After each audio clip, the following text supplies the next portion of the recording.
Ladies and gentlemen, rev your engines. Vroom, vroom. Checkered flag. All right.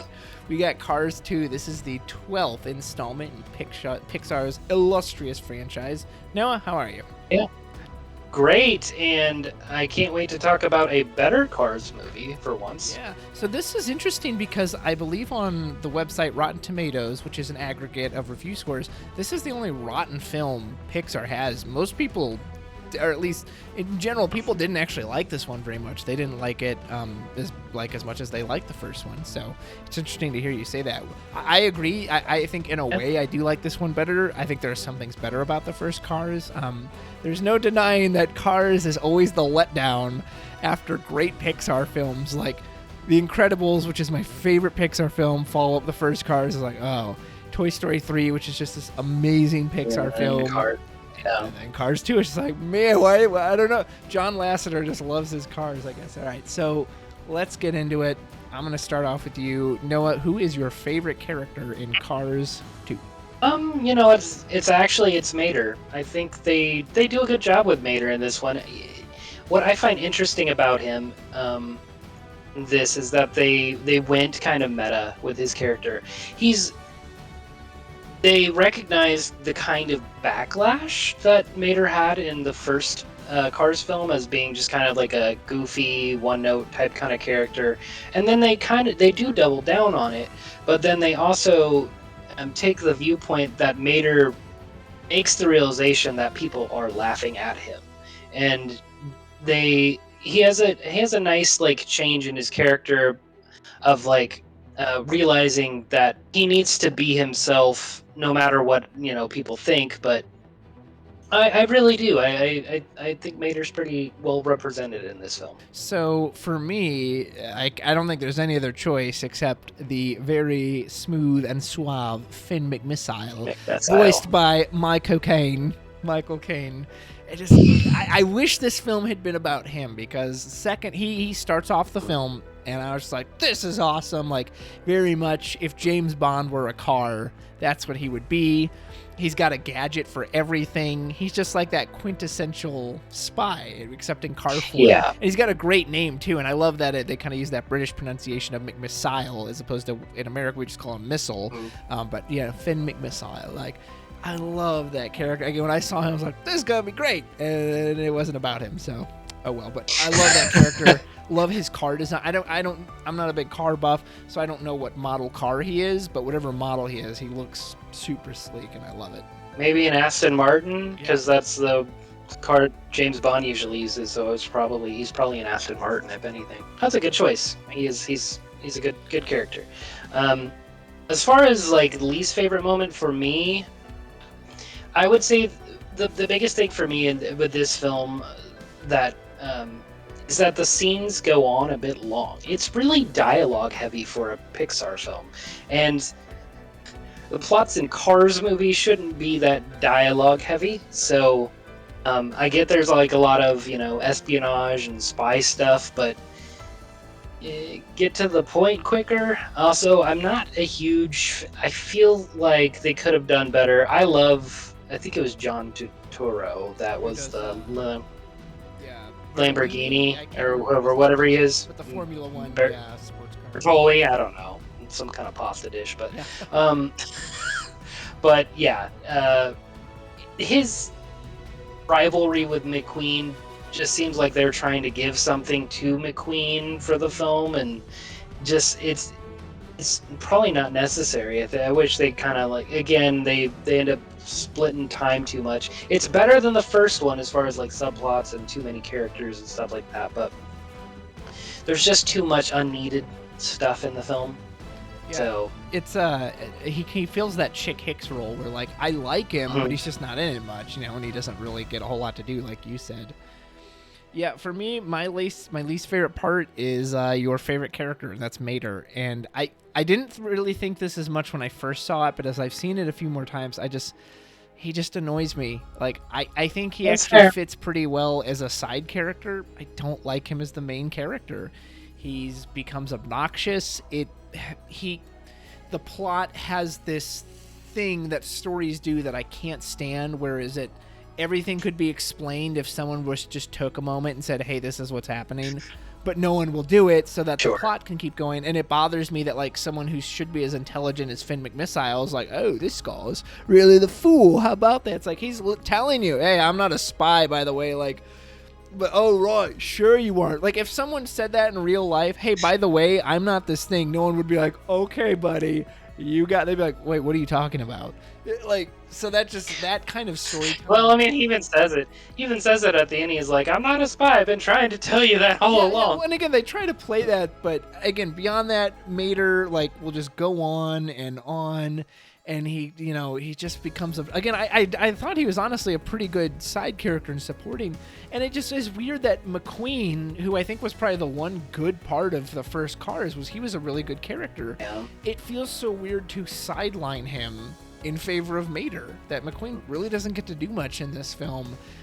So yeah, I don't like that they made it about Mater, and clearly I wasn't alone in that feeling, because in the third one he just gets like thrown to the side. It was almost like a Jar Jar Binks. Yeah, he's like, very okay, much. people didn't like him. We gotta bail him. Yeah, absolutely. So what kind of animation stands out to you in this film? So I really like the way they've kind of like outfitted the cars with like guns and spy gear and stuff like that is really cool. The way they did that.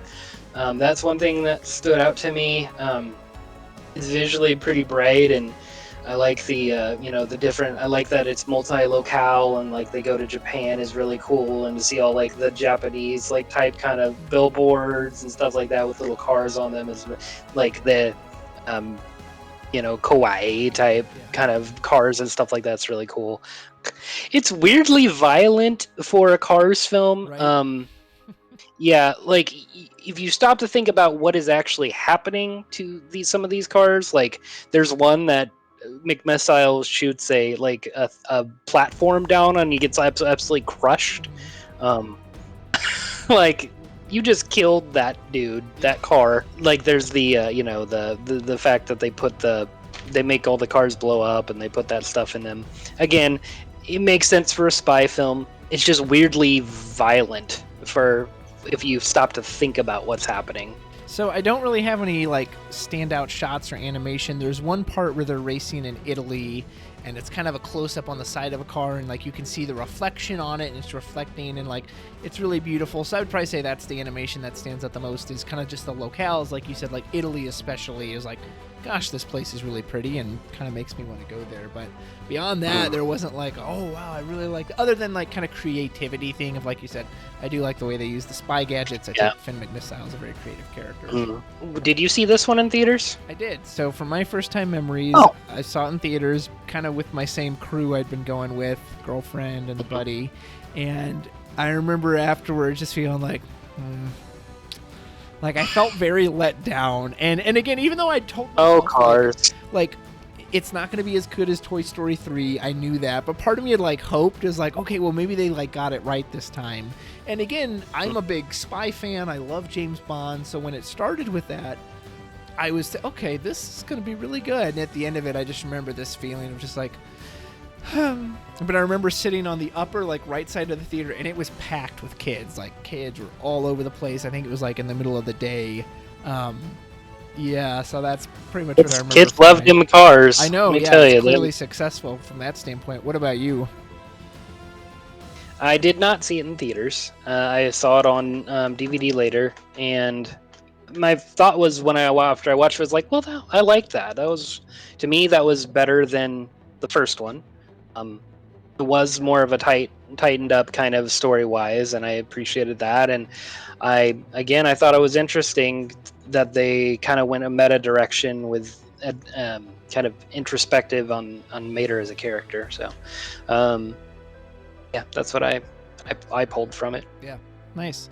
What about music? Were there any standout musical moments for you? Not really. The biggest thing is like the spy music, I guess you would call it, kind of infused throughout. Was fun. and it just kind of backed up the spy action, but that's about it. No, I was going to say that Giacchino does this as well. It's actually a pretty good score. And again, that opening section on the oil tanker, that whole basically kind of a prologue, if you will, is my favorite part. And as McMissile is sneaking his way onto it, there's this great tribute. It feels like a tribute to James Bond, but it's a spy theme. And it has what they call in music a call and response, where the guitar goes and the strings answer with a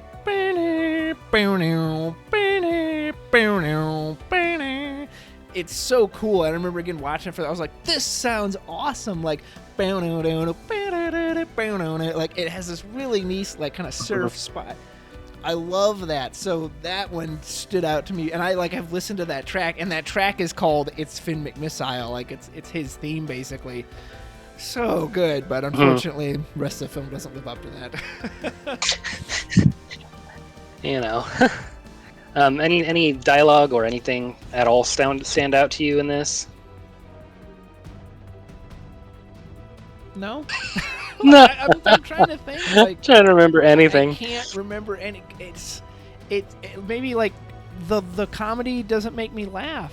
I remember when McQueen is chasing him at the end. He's trying to get away from him. No, I've got a bomb. Yeah. You got it, Mater. You are the bomb. Oh my god! And again, I hate that kind of situation of just like cringy. Just listen to each other. Like again, it's this whole. I'm not gonna conveniently listen to you so that I can keep pushing this action further. So, no, I hate. Honestly, like probably the thing is like when Mater yells at them in the clock tower, I'm not a spy, and it like rings out in the tower, but it's really like that echo, that ring out that makes me think of it more than anything else. So yeah, other than that, like there isn't a big line or moment that stands out to me. What about you? There's a few. There are to me some pretty funny lines from Mater. That whole kind of misunderstood, like fish out of water type kind of comedy does work for me sometimes. I really thought it was funny when he's they're raking the sand in the garden, and he yells, "Great job! You're getting all the leaves."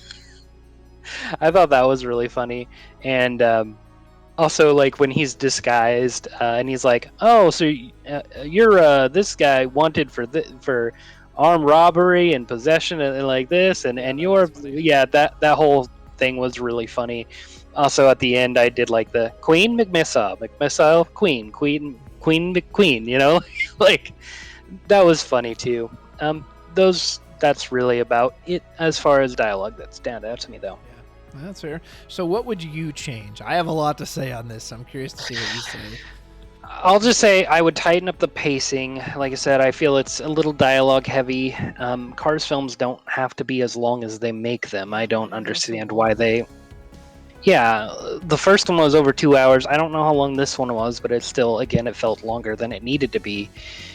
The characters are pretty one-dimensional. It's not a lot to change, but changing those things are big parts of it. Yeah, that's fair. So I'll start with don't make any more Cars films. Please stop doing that. I can barely remember anything about 3. So 2, I at first I liked 2 more than 1, and as I've gone back and forth and seen them both multiple times now, I kind of go back and forth on that too. I think 1 has a better emotional core, because again, I think the character of Lightning McQueen is very good. I think his ending is very strong, and the arc he has, and I like the character of Doc Hudson a lot.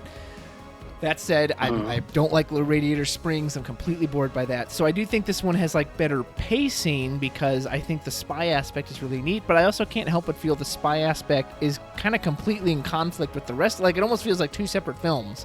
Like even though they try to tie it together in the idea that like, oh, this organization is behind the race and up, like it still feels like the race is its own thing and then the whole spy aspect is its own other thing. So I think it would have been better to just focus on one or the other. Even though I don't really care about the Radiator Springs people, it also feels wrong to just kick them to the curb and they basically have no part in this movie. Like those were still the characters you had, especially Sally. I did like Sally, so for her to basically get no screen time. This movie starts off with the weirdest conflict in that, you know, Mater and McQueen have a big day out after he just got back from his racing season, and at night he's like, well, I'm gonna go have a dinner with Sally, and Mater gets like all jealous, like, oh, you're gonna do that? They say he has won 4 Piston Cups, which means it's been at least 4 years. Are you telling me in 4 years this is the first time he's ever wanted a quiet dinner without Mater, and Mater's going to get all bent out of shape about that? Like, it just doesn't make any sense. So much of the storytelling feels forced to me, and the world still just doesn't make any sense to me. On the oil platform at the beginning, this really stood out to me, is when McMissile's trying to get away, they're like, get to the boats. The boats are sentient. Why do they need to get in the boats? The boats can chase after him on their own. So why are they like, well, we have to get in these boats, even though the boats have faces and eyes and can clearly follow? Like, I don't know. The world just doesn't make any sense to me. Like, I don't know. Like, watching it this time was they kind of painted themselves into a corner. Maybe, yeah. Like, it was probably my least favorite time watching this film, and I just would want, 1, quit making them, 2, a better story. Don't focus on Mater, or maybe just focus on the spy aspect. I don't know. I don't even, like, I felt so many thoughts of confliction at the end of this one. I was just like, I don't even know, man. Yeah. I mean, for me, I liked this one better than the first one, and we'll get to it, but I like 3 the most out of all of them. Yeah, it's definitely Pixar's weakest franchise. I'm glad that they tried something different from the first one, but it's interesting to see them notice that it was not a popular choice, and they went back the opposite direction for the third one. So yeah, I'll have to see it again. I also remember liking the third one the best, but again, right now I couldn't really tell you much about it. It was kind of one of those, I guess, out of sight, out of mind things. So yeah, Cars is just, I don't know. I mean, obviously it's a moneymaker, especially from like the merchandising standpoint. It's probably why they keep making them, but I don't know. I'm just not digging these films. Like, and I don't even have anything against cars in real life. Like, I'm not a car buff, but I think I have an appreciation for cars. Car hater. Yeah, exactly. Yeah, I'm no car hater. I just don't get into these films. Where's their bikes movie, right? Right? Yeah, yeah. Where's the bike? Well, they did do that Planes one, which was like a spin-off or whatever. Pixar didn't do that, but. Yeah, no, we're not gonna. Disney Toons did it, but we're not gonna talk about that one. It's not on our list. Exactly. You know, what is on our list though is our next film. That is Brave, a film I was very excited for, but didn't quite live up to the expectations I had for it. That's a little sneak preview for it, guys. We'll see you next time for Brave. Thanks for watching. Take care.